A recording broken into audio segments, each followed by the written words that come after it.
മോനെ ഇങ്ങനെ ഓരോ ജനമായിട്ട് എണ്ണി നോക്കിക്കൊണ്ടിരിക്കുകയെന്നല്ല നമുക്ക് പേടിയാവുന്നു. ಕುഴಪುಂಡಾವಿಲ್ಲ. ಈಕೆ ಮೊಣಕಾಲಿನ ಕೆಳಗೆ ನೆರಗಳಿಗೆ ಪೆಟ್ಟು ಬಿದ್ದಿದೆ. 2 ವಾರ ರೆಸ್ಟ್ ಬೇಕಾಗುತ್ತೆ. ಪ್ಲಾಸ್ಟರ್ ಹಾಕ್ತೇವೆ. എന്തുവാ പറഞ്ഞേ? ഇല്ല കുഴപ്പമൊന്നുമില്ല. ഒന്നുമില്ലെന്ന് വെച്ചാൽ കൊറേ നേരം ഏതാണ്ട് പറഞ്ഞല്ലോ. എല്ല് പൊട്ടിയിട്ടുണ്ടോ? ഏയ് അത് ഈ ഡോക്ടർമാരുടെ ഭാഷയെ പറഞ്ഞ മസിൽ ഫൈബർ ക്രാക്കിംഗ്. നമ്മുടെ ഭാഷ പറഞ്ഞാലോ? നമ്മുടെ ഭാഷയിൽ മുട്ടിന് താഴെ കണങ്കാലിന് കുറച്ച് മുകളിലായിട്ട് നല്ല പണി കിട്ടിയിട്ടുണ്ട്.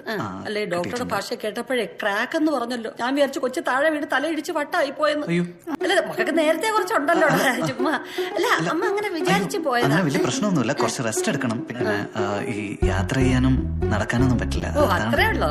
അയ്യോ അപ്പൊ എന്റെ അരങ്ങേറ്റോ? ഉടനെ നടക്കത്തില്ല മോളെ. അതോ കല്യാണമൊന്നുമല്ലല്ലോ, അരങ്ങേറ്റമല്ലേ. ഇനിയിപ്പോ 2 ആഴ്ച മനസ്സമാനത്തോടെ ഇവിടെ തന്നെ താമസിക്കാമല്ലോ. വീൽ ചെയർ അറേഞ്ച് ചെയ്തിട്ട് നല്ലൊരെണ്ണെടുത്തോ. നീ ഈ നാഗവല്ലിയുടെ ഭാവം കളഞ്ഞേച്ചൊന്ന് അടങ്ങു വെച്ചേ. ഉണ്ടക്കണ്ടെടുത്ത് അകത്ത് പോയി. ആദ്യമായിട്ടാ ഞങ്ങളുടെ ഗസ്റ്റ് ഹൗസിൽ വന്ന ഒരാളെ ഇങ്ങനെ ആശുപത്രി കൊണ്ടുവരേണ്ടിയിരുന്നു. ഓ അത് സാരമില്ല, ശീലമായിക്കൊള്ളും. പ്രഭാകർ സാറ് ഇങ്ങോട്ടെങ്ങാനും?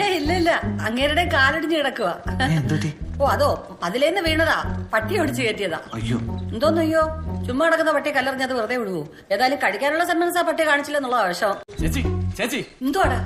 അളിയെ ഇനി വിളിക്കാൻ ചീത്തയൊന്നുമില്ല. അത് നിനക്ക് ശീലമുള്ള കാര്യമല്ലേ, പുതിയതറിയൊന്നുമല്ലല്ലോ. ഇവിടെ വേണ്ട മാഡം. പിന്നെ പടി കയറാനല്ലേ വെറുതെക്ക് ബുദ്ധിമുട്ടുള്ളൂ. മാധവേട്ടനും ഞാൻ താമസിക്കുന്ന താഴത്തെ മുറിയില്ല, അത് ഒഴിച്ചു തരാം. അയ്യോ അത് നിങ്ങൾക്ക് ബുദ്ധിമുട്ടാവത്തില്ലേ മോനെ? വെറുതെക്ക് ഞങ്ങൾ ഉണ്ടാക്കിയ ബുദ്ധിമുട്ടിലും വരില്ലല്ലോ. റഷീദ് നീ സുമേഷിനെ വിളിച്ചിട്ട് ഞങ്ങളുടെ മുറി ഇവർക്ക് വേണ്ടി ഒന്ന് സെറ്റ് ചെയ്യാൻ പറ. മാധവേട്ടനോട് ഞാൻ സംസാരിച്ചോളാം. പിന്നെ ഈ പ്രിസ്ക്രിപ്ഷൻ ഫാർമസി കൊടുത്തിട്ട് മരുന്ന് കൂടെ മേടിച്ചു. അങ്ങോട്ട് മാറി വണ്ടി തിരിക്കട്ടെ. പതുക്കെ മോളെ പിടിക്കേ. നോക്കി സ്റ്റെപ്പ് ഉണ്ട് അവിടെ. ആഹാ ഇത് നല്ല മുറിയാണല്ലോ. കൊള്ളാല്ലേ? കൊള്ളാം. ചേച്ചി ആ പ്ലാസ്റ്റർ ഇട്ട കാലെടുത്ത് മുകളിൽ വെക്കണം. നടുവയ്യാത്ത ഞാൻ പൊക്കി വെക്കണം. നിനക്കായാലെന്താ? അളിയന്റെ 18 മിസ്കാള്. ചേച്ചി ഒന്ന് തിരിച്ചു വിളിക്കും. എടുത്തോണ്ട് പോടാ. ഒരു ഹൃദവും ഇല്ലാത്തവൻ. നല്ല രസം. ദിഗച്ചേ നീ ആ ഫോൺ എടുത്ത് എന്റെ ഒരു ഫോട്ടോ ഇട്. നല്ല പോസ്റ്റാണ്. നിന്റെ ആ ഫാമിലി ഗ്രൂപ്പിലിട്. എന്നിട്ട് മോം റിലാക്സിംഗ് അറ്റ് മൂകാംബികാന്ന് കൂടെ കൊടുത്ത് പേടിച്ചിരിക്കട്ടെ.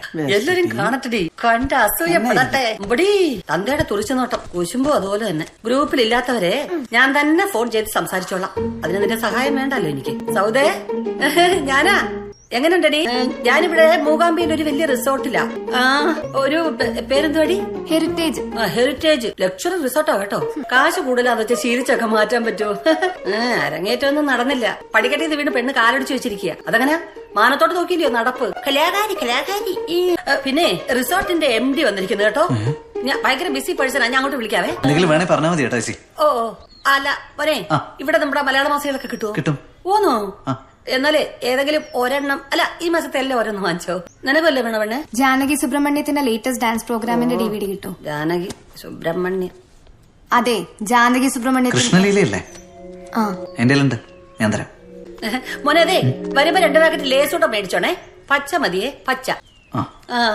നല്ല ഇറക്കായി. ഏത് കളർ ലേസാ വേണ്ടത്? പച്ച. മേളുടെ മുറികളിൽ ഇനി ആരെങ്കിലും വീഴാനുണ്ടെങ്കിൽ പെട്ടെന്ന് അതിനുള്ള ഏർപ്പാടേ. കിടത്താൻ എന്റെ മുറിയുണ്ട്.